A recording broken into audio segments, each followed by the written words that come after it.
থানায় এবং কোর্টে মামলা করার পার্থক্য কি? আমরা অনেকেই জীবনে একসময় না একসময় ছোট বড় কোনো না কোনো সমস্যায় পড়ি, যেমন চুরি, মারধর, জমি দখল, প্রতারণা বা পারিবারিক ঝামেলা। তখন একটাই প্রশ্ন আসে, আপনি কোথায় মামলা করবেন? থানায় নাকি কোর্টে? কোথায় মামলা করলে বেশি কার্যকর হবে? কিভাবে মামলা করবেন? এই সকল প্রশ্নের উত্তর নিয়েই মূলত আজকের ভিডিও। চলুন সহজভাবে জেনে নিই কখন, কোথায়, কিভাবে মামলা করবেন। থানায় কখন, কিভাবে মামলা করবেন, আসুন জেনে নিই। থানায় মামলা করা মানে হল অপরাধ সংঘটিত হয়েছে এবং আপনি পুলিশকে জানাচ্ছেন যেন তারা নিরপেক্ষ তদন্ত করে, অপরাধীকে গ্রেপ্তার করে এবং বিচার প্রক্রিয়া শুরু করতে পারে। আসুন জেনে নিই যেসব কারণে থানায় যাবেন। যদি চুরি সংঘটিত হয়ে থাকে, কেউ যদি আপনাকে মারধর করে, কেউ আপনাকে মারধর করার হুমকি বা থ্রেট প্রদান করলে, টাকা পয়সা নিয়ে প্রতারণা করলে। এছাড়া আরও অসংখ্য ছোটখাটো বিষয় আছে যেগুলো নিয়ে আপনি থানায় গিয়ে মামলা করতে পারবেন। থানায় গেলে আপনি অভিযোগের ভিত্তিতে এফআইআর বা জিডি করতে পারবেন। পুলিশের পর তদন্ত শুরু করবে, অপরাধীকে ধরার জন্য কাজ করবে, সাক্ষ্য প্রমাণ সংগ্রহ করবে, গ্রেপ্তারের পর চার্জশিট দিয়ে কোর্টে পাঠাবে।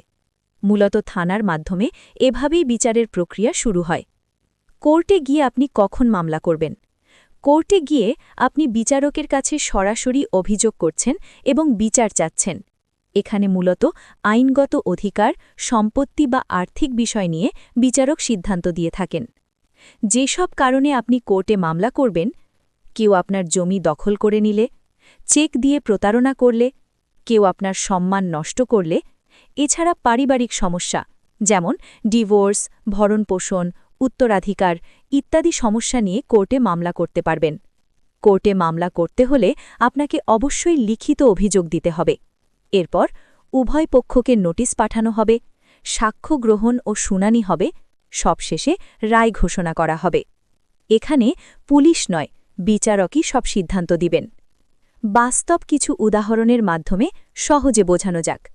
চুরি হলে থানায় এফআইআর, চেক ডিজঅনার করলে কোর্টে মামলা, জমি দখল, দেওয়ানি কোর্টে দখল পুনরুদ্ধারের মামলা করবেন, টাকা পয়সা নিয়ে ঠকালে প্রতারণার মামলা করবেন। মনে রাখবেন, সব সমস্যা থানায় যায় না, আবার সব সমস্যার সমাধান কোর্টও না। বুঝতে হবে এটি অপরাধমূলক ক্রিমিনাল নাকি আইনি অধিকার ভিত্তিক সিভিল। যদি অপরাধমূলক হয়ে থাকে তাহলে ক্রিমিনাল, আর যদি আইনি অধিকারমূলক হয়ে থাকে তাহলে সিভিল। কখনো যদি পুলিশ মামলা না নেয় তাহলে কোর্টে গিয়ে ধারা 200 সিআরপিসি অনুসারে অভিযোগ করতে পারেন। জমি সংক্রান্ত হলে কোর্টে ঘোষণা, ইনজেকশন বা দখল পুনরুদ্ধারের মামলা করবেন। জমিজমা সংক্রান্ত আরও গুরুত্বপূর্ণ ভিডিও পেতে সিভিল লয়ার হাসান চ্যানেলটি সাবস্ক্রাইব করুন।